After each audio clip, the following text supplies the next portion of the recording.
ஜெய் குருதேவ். சங்கம் கத்வா தனஞ்சய. அதாவது வேலை செஞ்சுட்டே இருக்கணும், யோக ஸ்திதியில் வேலை செய்யணும். சில பேர் சொல்லுவாள், காயத்ரி இத்தனை பண்ணுறிய, உனக்கு இன்னும் என்ன இதில் இம்ப்ரூவ் ஆகிருக்க அப்படின்னு. அந்த மாதிரி கேள்வி கேட்குறதே தப்பு. சமத்துவமாக இருக்கணும். நீ எப்போதும் சமத்துவமாக இருக்கணும் அப்படின்னா, சமாஜத்தில் மனசில் கஷ்டம் வந்தாலும் சுகம் வந்தாலும் சமமாக இருக்கணும். அதுக்கு மனசு எதுக்கும் ரியாக்ட் ஆகக்கூடாது. ஆனால் ஒருத்தன் எழுத்தாப்பில் கீழே விழுந்துட்டான், அப்போ நீ பார்த்துட்டே இருக்க, நான் இப்படியே இருக்கேன் அப்படின்னு நீ இருக்கக்கூடாது. அப்போ அவனுக்கு உன்னை பார்த்தா கோபம்தான் வரும். உன் மனசில் இருக்கிற ஸ்திரத்தன்மை மனசில் இருக்கணும். ஆனால் வெளியில் எப்படி சமாஜத்தில் உன்னை எதிர்பார்க்குறாளோ அப்படி தான் நீ பிஹேவ் பண்ணணும். அப்போ அந்த டயத்தில் வெளில போய் அவனுக்கு என்ன ஹெல்ப் பண்ணணுமோ பண்ணித்தான் ஆகணும். ஆனால் உள்ள நீ ஒரே மாதிரி நிலையாக இருக்கணும். இப்படி உள்ள நான் இப்படி நிலையாக இருக்கிறது வெளியில் எப்படின்னு தெரியாதே அப்படின்னு வெளியில் நீ சாதனை இதை பண்ணுறேங்கிறது வெளியில் தெரிய வேண்டிய அவசியமே இல்லை. இப்போ வெளிச்சம் ரொம்ப வருது. இந்த வெளிச்சத்தை நீ எத்தனை கவர் பண்ணி மூடினாலும் அந்த வெளிச்சம் எப்படியும் வெளியில் வரத்தான் வரும். நீ நன்னா சாதனை பண்ண பண்ண பண்ண உன்னோட பிஹேவியர்லேருந்து தெரிஞ்சிடும். இப்போ லெக்சரர்ஸ்லாம் இன்னொருத்தரை பேசவே விடமாட்டா, அவளே பேசின்னு இருப்பாள். அதாவது ஒவ்வொருத்தரது அந்தந்த அவளோட சம்பாஷணையில் தீர்வு கொடுக்குறோம்ல, ஏதேனும் ஒரு இதுக்கு ஆன்சர் கொடுக்கும்போது அந்த ஆன்சர்லேருந்து நீ சாதனை பண்ணுறியா, எப்படிப்பட்ட சாதனை பண்ணுறாங்கிறது நல்லா தெரிஞ்சிடும். நிரந்தர அந்த ஸ்திதியிலே இருக்கணும். நீ வேலையை எந்த வேலை செஞ்சாலும் ஒரு மாதிரி ஆனந்தமாக சந்தோஷமாக செய்யணும். எதுக்கும் மனசில் போட்டு ரியாக்ஷன் ஆகக்கூடாது. ஆனால் இந்த வேலையை இதை விட இன்னும் நன்னா செய்ய முடியாது, அவ்வளோ பர்ஃபெக்டாக நீ செய்யணும். அதுதான் ரொம்ப முக்கியம். துக்கம் வந்துடுத்துன்னா டென்ஷன் ஆகிடுவோம். அப்போ மனசில் விதவிதமாக யோசனைகள் வரும். பயம் குரோதம் எதுவுமே வரக்கூடாது. இந்த யோக ஸ்திதியை ப்ராக்டிஸ் பண்ணணும். இப்போ நீ குடும்பத்தில் இருந்தேன்னா குடும்ப பாத்தியத்தை பர்ஃபெக்டாக பண்ணணும். இதை விட நன்னா பண்ண முடியாது ஒருத்தராலும், அப்படி பண்ணணும். நம்ம என்ன பண்ணுவோம், எது பண்ணணுமோ அதை பண்ண மாட்டோம், எது பண்ண வேண்டாமோ அதை பண்ணுவோம். இப்போ சில பேருக்கு டியூட்டி இருக்கும், அவளுக்கு அந்த டியூட்டியை பண்ண வேண்டாமே, இன்றைக்கி டிவி பார்க்கலாமே, சினிமா போகலாமே அப்படின்னு இருக்கும். எது செய்யணுமோ, எந்தெந்த டயத்தில் எது செய்யணுமோ அந்தந்த டயத்தில் அது செய்யணும் தான். அதுதான் ரொம்ப முக்கியம். இது நன்னா மனசில் வச்சுட்டு ஒவ்வொரு காரியத்தையும் செய்யுங்கோ. பரமாத்மாவை தவிர வேற எதையும் நினைக்கிறது விஷாத யோகம்தான். பாபா பாருங்கோ, பாபா நிரந்தரமாக என்னையே கவனிச்சுட்டு அப்படின்னாக்கா பாபாவே கவனிச்சுட்டு இருக்கணும். உனக்குன்னு உண்டான வேலையெல்லாம் நீ செய்யத்தான் வேணும். நான் பாபாவே பார்த்துட்டேன், நான் வேற வேலை செய்யலை அப்படின்லாம் சொல்ல முடியாது. ஒன்று உனக்கு மனசில் ரைட்டுன்னு பண்ணுறது இன்னொருத்தருக்கு தப்பாப்படும், இன்னொருத்தருக்கு தப்பாப்படுறது நமக்கு ரைட்டாகப்படும். சில சமயம் நமக்கே ரைட்டுங்கிறது சில சமயம் தப்பாயிடும். ஐஸ்கிரீம் சாப்பிடணும் வெயில் நாளில் நல்லா தான் இருக்கும். ஆனால் அதே ஐஸ்கிரீமு ஜுரம் வந்திருக்கும்போது சாப்பிட முடியுமா? அதே தான். நம்ம எல்லாருமே ரொம்ப பண்டிதால் தான். எதை செஞ்சாலும் ஒரு டவுட்டு, செய்யலாமா வேண்டாமா, செய்யலாமா வேண்டாமா, இது இப்படி செய்யணுமா அது அப்படி செய்யணுமா. ரொம்ப எப்போ பார்த்தாலும் இந்த இஃப் நான் எஸ் நாட் இதில் தான் நம்ம ஓடின்னு இருக்கோம். இதை முதல்ல கிராஸ் பண்ணு, மானசீக ஸ்திதிக்கு போ அப்படிங்கிறா. மனசு ஆக்ஷன் எல்லாம் ஒன்றா இருக்கணும், லிங்க் இல்லாமல் நம்ம பண்ணுறோம். எது ஒன்றும் பேசுகிறது அது செயல்படுத்த முடியல. சம்பந்தமே இல்லை. எல்லாருக்குமே குரு அனுகிரகம் இருக்குது. பகவான் நம்ம எல்லாருக்கும் பகவான் அனுகிரகம் கிடைச்சி தான் நம்ம இங்கே வந்திருக்கோம். எல்லாரும் கிட்டேயும் பகவான் இருக்க. நீ எல்லாரையுமே பகவானா பார்த்தேன்னாக்க அவள் எதுவும் செஞ்சாலும் உனக்கு தப்பாக தோணாது. நமக்கு அந்த பாவம் இன்னும் வரலையே. பகவான் நம்மளோட கூடவே வரார். சுதாமருக்கு பகவான் கூடவே வந்தாலும் சுதாமன் கண்டுபிடிச்சிக்கல. அதே தப்பு தான் நம்மளும் பண்ணிட்டு இருக்கோம். அர்ஜுனனும் கண்டுபிடிக்கலையே. எவ்வளோ ஹெல்ப் பண்ணால் கூட அவர் திருப்பி தானே கேட்டுருக்கார். அதனால எதிராளியை நீ பகவானா நினச்சுட்டேன்னா அவளை பற்றி நீ விமர்சனமே பண்ண மாட்ட. நீ எப்போதுமே பகவான்கிட்ட தான் இருக்க. ஆனால் பகவான் உங்ககிட்டயே இருக்க. அதை விட்டுட்டு வெளியில் இருக்கிற பகவானை நீ தேடுற. சந்தேகம் உனக்கு. அது சர்வ வியாபகத்துவம், சர்வ சமத்துவத்துவம், சர்வ எல்லாம் இருக்குன்னு தெரிஞ்சாலும் பகவானை போய் இன்னும் தேடின்னு தான் இருக்க. ரகரகமாக சாதனை பண்ணுற. உங்ககிட்ட இல்லாதது ஏன் தேடணும்? பகவான் உங்ககிட்டயே இருக்காரே. அவரோட அந்த அனுபூதியை நீ தெரிஞ்சுக்க மாட்டேங்கிற. ஸ்திரமாக மனசில் புரிஞ்சுக்கோ. சர்வஜன் உன் கூடவே இருக்கார் பகவான். உன் கஷ்டத்தை எப்படி தீர்க்கணும்னு பகவானுக்கு நீ சொல்லவே வேண்டாம், அவருக்கு தெரியும். மன்மதனை எரிச்சப்புறம் பகவான் மறுபடியும் சரீரம் தரத்துக்கு ரொம்ப நாள் ஆச்சு அந்த இதுக்கு, மன்மதனுக்கு. அதனால சம்பூர்ண சிருஷ்டி பகவான் தான். யார் எப்போ வரணுங்கிறது பகவான் தீர்மானிப்பார். இதை நீ இப்போ இங்கே இருக்கன்னா இதை விட உனக்கு அனுகூல்யமான, உனக்கு உச்சிதமான ஒரு சூழ்நிலை இல்லை. அவர் அந்த ஸ்திதியில் கொண்டு போய் வச்சிருக்காருன்னா அதை அக்செப்ட் பண்ணிக்கும். அவர்கிட்ட போய் இது ஒத்துக்கிறான் சாமி இல்லை அப்படின்னு இழுக்காத. ஏன்னா உன்னை எங்கே வைக்கணும், எந்த மாதிரி சூழ்நிலையில் உன்னை கொண்டு வைக்கணும் அப்படிங்கிறது உன்னை விட அழகாக அவர் தீர்மானம் பண்ணி பர்ஃபெக்டாக கொண்டு போய் வச்சிருக்க. நம்மளோட மானசிக ஸ்திதியை மட்டும் மனசில் கரெக்டாக வச்சுக்கோ. பகவான் எங்கே வச்சாலும் கரெக்டாக இருக்கும் அப்படிங்கிறது நேச்சர் இஸ் ஆல்வேஸ் ரைட் அப்படிங்கிறது நீ எப்போ அக்செப்ட் பண்ணிட்டு வரையோ அப்போ உனக்கு நீ முன்னேற்ற பாதையில் தான் போவ. அதை ஒத்துக்கோ. அப்போ ரகரகமாக மாறும். இப்போ உடனே நமக்கு அடுத்த ஸ்திதி வரும்னு சொல்ல முடியாது. குரு ரூபமாக வருவார், அம்மா ராட்சச ரூபம் அப்படின்னு ஜென்மமாக நம்ம மாறுவோம். சரீரம் மாறுறதில்ல. வேறு சரீரத்தில் வேறு ரூபம், வேறு இது பார்ட்டு, அண்ணா தம்பி தங்கன்னு இதெல்லாம் வரும். இதை புரிஞ்சுக்கோ. இது புரிஞ்சுக்கலைன்னா ஒன்றுமே பண்ண முடியாது.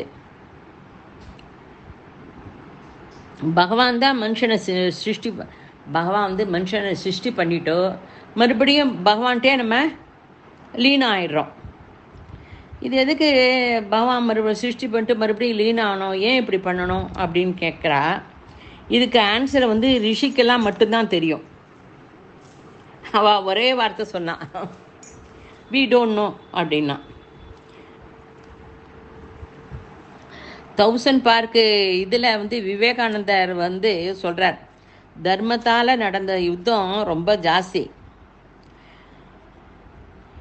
அந்த 2 உலக பேருக்கு நடந்ததை விட இதில் இறந்து போனவா நிறைய அப்படிங்கிற. இன்னொருத்தட்ட போய் கேட்டா, இது ஏன் இப்படி பண்ணணும் அப்படின்னு. அது அப்படி தான் நடக்கும் அப்படின்ட்டா. அதாவது ஒருத்தட்ட போய் கேட்ட பொண்ணு, ரோஸ் இஸ் ஏ ரோஸ். ஏன் அப்படின்னா தட் இஸ் ரோஸ், அவ்வளோதான், நோ ஆன்சர். நீ சாதிக்கணும்னு நினைச்சாலும் சாதிக்க முடியும். இப்போ நம்ம கண்ணெழுத்தாப்புல ஒருத்தன் கீழே விழறான், அவன்கிட்ட போய் அடடா நீ கீழே விழுந்துட்டியே, எப்படி விழுந்த, ஏன் விழுந்த அப்படின்லாம் கேட்கவே வேண்டாம். அந்த டயத்தில் அவனுக்கு என்ன ஹெல்ப் பண்ணணும் அந்த ஹெல்ப்பை பண்ணு. ஆத்மா, ஜீவாத்மா, பரமாத்மா இதெல்லாம் நமக்கு ஒன்றுமே தெரியாது. யாரோ எழுதியிருக்கா விதவிதமாக, எக்ஸாம்பிளும் தரா. இது ஆத்மா செய்யறதா அப்படின்னு நான் ஆத்மாவாக நடந்துக்கிறேனா, ஆத்மா எங்கே இருக்கு அப்படின்லாம் நம்ம கேள்வி கேட்போம். குரு பேசுவாரா, அவர் பேச மாட்டாரா, அவர் பேசினா எனக்கு புரியுமா அப்படின்லாம் கேட்போம். அதான் கரிஷிய வசனம் தவன்னு. இப்போ நீ ரொம்ப நல்லா தியானம் பண்ணிட்டு இருக்கும்போது உனக்கே எல்லாமே தெரியும். எப்படி தெரியும் அப்படின்னா, டெலிவரிக்கு ஒரு பொண்ணு வந்திருக்கா. அவள் அம்மாட்ட சொல்கிறா, அம்மா எனக்கு வலி வந்தோடனே எழுப்புமா அப்படின்னு. அவளுக்கு வலி வந்தோடனே அவளே எழுந்துருவா, நம்ம போய் அவளை எழுப்ப வேண்டாம். அதனால எப்போ எது செஞ்சாலும் அது பகவானோட அனுகிரகமே. இது பகவான் தான் செய்கிறாருங்கிறத நன்னா தீர்மானமாக மனசில் நினச்சிக்கோங்க. இப்போ என்கிட்ட யாரான்னு கேட்பா, நான் தப்பு பண்ணினேன், எனக்கு ஏன் பனிஷ்மெண்ட்டு கொடுக்குற அப்படின்னு. அந்த கேள்வியிலேயே உனக்கு தெரியறதில்ல தப்பு பண்ணேங்கிறது. அதனால உனக்குள்ளே இருக்கிற ஒருத்தர் சொல்கிறால்ல, நீ இந்த மாதிரி பண்ணாத, நீ இது பண்ணுறது தப்பு அப்படின்னு, அதை கரெக்டாக நீ கேட்க வேண்டியது தானே. நம்ம சில சமயம் ஏதோ ஒரு பேப்பர் எடுப்போம், அந்த பேப்பரை கரெக்டாக வைக்கிறோம் அப்படின்னு சொல்லிட்டு ஒரு இது புக் மார்க் பண்ணி ஒரு நோட்டுக்குள்ளே பத்திரமாக வச்சுருப்போம். கடைசியில் அதை விட்டுட்டு எல்லா இடத்தையும் தேடுவோம். தேடுன்னு தேடி அப்புறம் கிடைக்கும். அது மாதிரி தான் சித பிரஜத்துவமும் நம்ம உள்ளுக்குள்ளேயே இருக்குது. அதை வச்சுட்டு நம்ம எங்கேயோ இருக்கிறத இன்னும் வெளியில் போய் தேடின்னு இருக்கோம் அப்படிங்கிற. நமக்கே எல்லாம் தெரியும். இப்போ நம்ம லைஃப்பில் நம்ம பிறப்பில்லாத பாகம் இருக்கா, நித்தியம். அதாவது நித்தியம்னா பாஸ்ட், ப்ரெசண்ட்டு, ஃப்யூச்சர், சாஸ்வதம், நிரந்தரம், புராணம், அனுபூதி இதெல்லாம் இருக்கா? இருக்குது. 18 சாப்டரும் படித்தப்புறம்தான் நமக்கு இதெல்லாம் நன்னாவே புரியும். கஜினி முகமது சாதனை படித்து எத்தனை இடத்த சண்டை பிடிச்சான். அடிக்கிறவனா அவனே, அடி வாங்குறவனா அவனே அப்படின்னு சொல்லிட்டு நம்ம மறுபடியும் எதிராளி நம்மளை அடிக்கிறவனா அவன் தான், அடிக்காதது வாங்கிக்கிறவன் அவன் தான் சொன்னேன். அவன் அடித்தாக்கா நீ பேசாமல் இருக்கியா? மைண்டு எப்படி வேலை பண்ணுறது அதை நீ கவனி. நீ பேசாமல் உட்காந்துருக்கும்போது உனக்குள்ளே இருக்கிற குரு என்ன செய்ய சொல்கிறாளோ அதை செய். அப்போ உன்னோட விருப்பு வெறுப்பு வேண்டாம் இதெல்லாம் நீ பண்ணக்கூடாது, அதெல்லாம் யோசனை பண்ணக்கூடாது. எல்லாமே உன் சரீரத்தில் இருக்குது. நமக்கே எல்லாம் தெரியும். சம்டைம்ஸு ஏதோ ஒரு காரணத்தினால, மாயானால நம்ம மறந்துட்டோம். இதை நன்னா சரீரத்துக்கு வெளியில் இப்போ நம்மளே இப்போ செருப்பு எங்கேயோ வெளியில் போகிறோம், செருப்பை போட்டுட்டு உள்ளே போய் பூஜை அட்டன் பண்ணுறோம், அப்புறம் செருப்பை போட்டுக்கிறோம். அதே மாதிரி நம்மளும் நம்ம சரீரத்தை விட்டுட்டு ஏதோ ஒரு வேலை பண்ணுறோம், அப்புறம் சரீரத்துக்கு வரோம். அது என்ன மாஸ்டர் புரியலையே அப்படின்னா, அது இன்னும் 2-3 தடவை கேட்க தானாகவே புரியும். ஷீரடி சாயி, சத்யசாயி இவாளாமும் நல்ல ஞானம் இருந்தவா, ஞானம் இருக்கிறவா. ஆத்ம ஞானம் நமக்கும் அந்த அளவுக்கு ஞானம் இருக்குது, அனுபூதியெல்லாம் நமக்கு வர முடியும். நம்ம அந்த சாதிக்கு வரணும் அப்படின்னா சாதனை பண்ணணும். ரிஷியெல்லாம் எப்படி ஒரு சரீரத்தை வச்சுட்டு அவள் பாட்டு சாதனை பண்ணி அவள் பாட்டு வேலை பண்ணாலோ அதே மாதிரி நம்ம கூட செய்ய முடியும். நீயும் செய்கிற, அதை நீ உணரல, அது கொஞ்சம் கொஞ்சமாக நீ உணர ஆரம்பிப்ப. சுக துக்கம் ஒரே மாதிரி மனசில் நினச்சிக்கோ. ஆத்மா சாகாது, சரீரம் மாறாது. இப்போ ஒரு இந்த உடலை விட்டுட்டு போயிட்டா அப்படின்னா சட்டையை மாற்றிக்கிற மாதிரி தான். தீவிரமாக சாதனை பண்ணுறவனுக்கு பயம் இருக்கும். காசியில் மாஸ்டர் சாதனை பண்ணும்போது யாரோ ஒரு ரிஷி சொன்னாலாம், வெளியில் போய் சாப்பிட்டேன்னா உன்னோட சாதனையோட பலன்லாம் போயிடும், உனக்கு சாதனை எஃபெக்டே இருக்காது அப்படின்னு. அப்போ பயம் வந்துடுத்து. அப்போ யார் வீட்டில் போய் சாப்பிடக்கூடாதா? சரி, நம்ம தான் மனுஷா குறுக்குத்தனமாக கேள்வி கேட்கறதில்ல, நம்மளாம் ரொம்ப கெட்டிக்காரத்தனமாச்சே. சரி, சாப்பிட வேண்டாம், குடிக்கலாமா அப்படின்னா, சரி இல்லை குடிக்கலாம், நீரில் திரவ பிரதார்த்தமாக எடுத்துக்கலாம் அப்படின்னு சொல்கிறான். அதாவது நீ சாதனை பண்ணுற அப்படின்னா அதனோட அர்த்தம் உனக்கு நிறைய டவுட் வரும். டவுட் வரலைன்னா நீ சாதனை பண்ணலைன்னு அர்த்தம். ஒன்றும் இல்லை, 108 ஜபம் பண்ணு அப்படின்னா மாலையை எப்படி வச்சுக்கிறது? மாலையை மாலை கீழே படக்கூடாதா? நெஞ்சுக்கு மேலே வச்சுக்கணுமா? அப்புறம் என்ன எந்த மாலை யூஸ் பண்ணுறது? ருத்ராட்சியம் தாமச குணங்கிறா, துளசி சாத்விக குணங்கிறா,